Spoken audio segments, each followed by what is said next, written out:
Hello दोस्तों, चलिए आज हम बात करते हैं फिजिक्स में लाइट चैप्टर की। तो देखिए लाइट जो है क्या होता है ये समझते हैं। देखिए लाइट जो है या प्रकाश जो है एक ऊर्जा है जो विद्युत चुम्बकीय तरंगों के रूप में गमन करता है, संचरित होता है। या यूँ भी कह सकते हैं कि प्रकाश एक ऐसा माध्यम है जो किसी भी वस्तु को देखने के लिए प्रयोग किया जाता है। यानी कि किसी वस्तु को देखना होता है तो हम लोग प्रकाश के बिना नहीं देख सकते, प्रकाश ज़रूरी है। ठीक है। अब एक टॉपिक ये है कि प्रकाश जो है दोहरी प्रकृति वाला होता है। इसकी प्रकृति जो है दोहरी होती है। क्या होती है तो देखिए एक तरफ ये तरंग के रूप में होता है तो वहीं दूसरी ओर ये कण के रूप में, यानी कि ये एक तरफ वेव होता है और दूसरे तरफ ये पार्टिकल भी होता है। ठीक है। तो ये जो दोनों प्रकृति दिखाने की जो प्रकृति है इसी को प्रकाश की दोहरी प्रकृति कहते हैं। ठीक है। आगे देखते हैं कि प्रकाश की चाल। तो देखिए सबसे पहले जो है प्रकाश की चाल या स्पीड ऑफ लाइट जो है रोमर नामक एक वैज्ञानिक के द्वारा काउंट किया गया था। ठीक है। और ये कितना काउंट किए थे भाई साहब, तो 3 × 10⁸ मीटर प्रति सेकेंड। और यही जो है प्रकाश की चाल, और ये कहाँ मानी जाती है, निर्वात में। ठीक है। और किसी भी पदार्थ में अगर प्रकाश की चाल की बात करें तो निर्वात से कम होता है, यानी कि निर्वात में प्रकाश की चाल जो है सबसे अधिक होता है।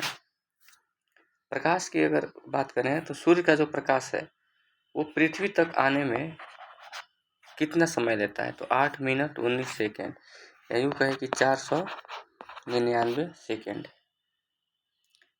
अब हम बात करते हैं कि प्रकाश की सरल रेखीय गमन। तो देखिए प्रकाश का एक कैरेक्टर होता है कि वो हमेशा सरल रेखा में या सीधी रेखा में गमन करता है।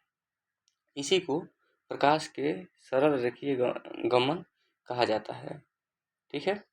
जैसे कि सूची छिद्र कैमरा में अगर देखा जाए तो उल्टा चित्र बनना, विभिन्न प्रकार के छायाओं का बनना, ये सारा जो है प्रकाश के सरल रेखीय गमन का उदाहरण है। यूँ कहे कि चंद्र ग्रहण या सूर्य ग्रहण, ये सब प्रकाश के सरल रेखीय गमन के कारण ही होता है। अगला एक टॉपिक है श्वेत प्रकाश, व्हाइट लाइट।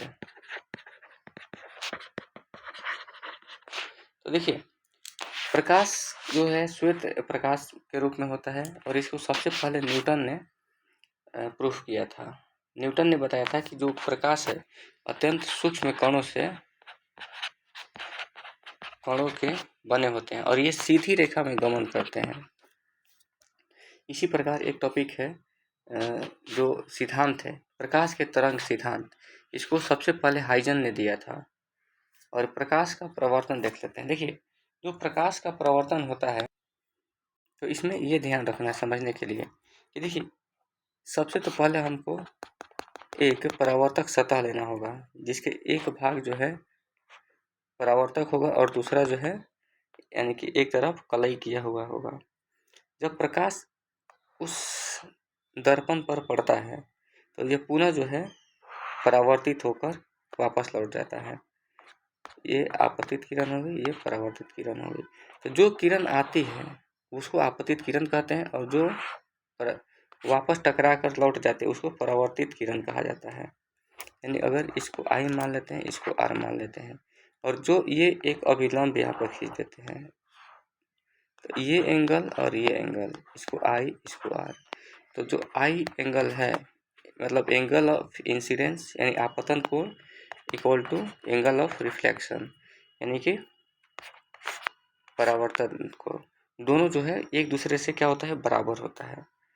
अब देखिए ये आपतित किरण, परावर्तित किरण और अभिलंब। आपतित किरण,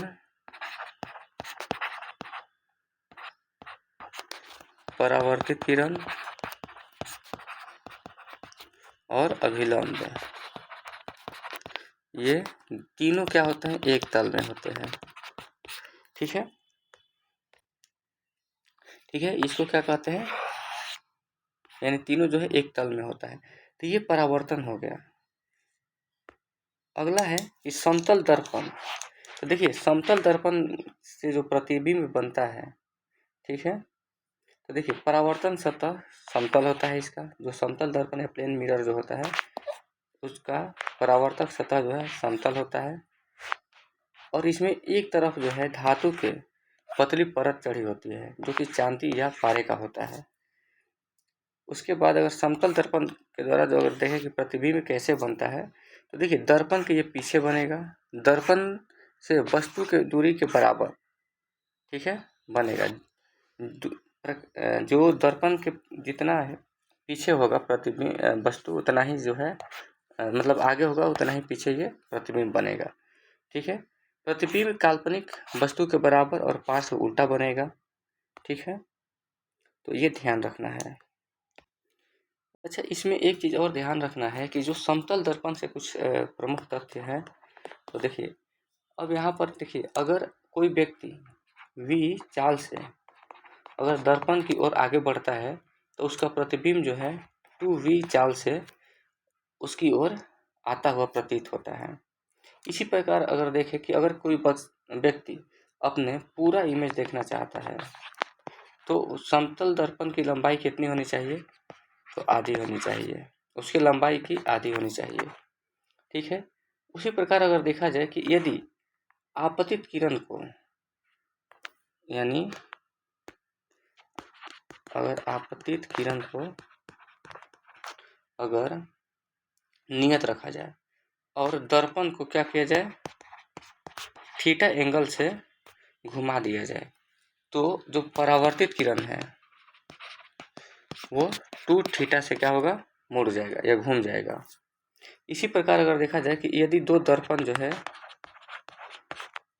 थीटा एंगल पर झुके हुए हैं, थीटा डिग्री एंगल पर झुके हुए हो, तो उनके द्वारा उनके मध्य रखे हुए किसी वस्तु के बनाए हुए कुल प्रतिबिंब कितना होगा, कुल प्रतिबिंब 360 degree divided by theta degree -1, ये जो है प्रतिबिंब की संख्या हो जाएगी, ठीक है। तो ये ध्यान रखना है। चलिए, बहुत बहुत धन्यवाद।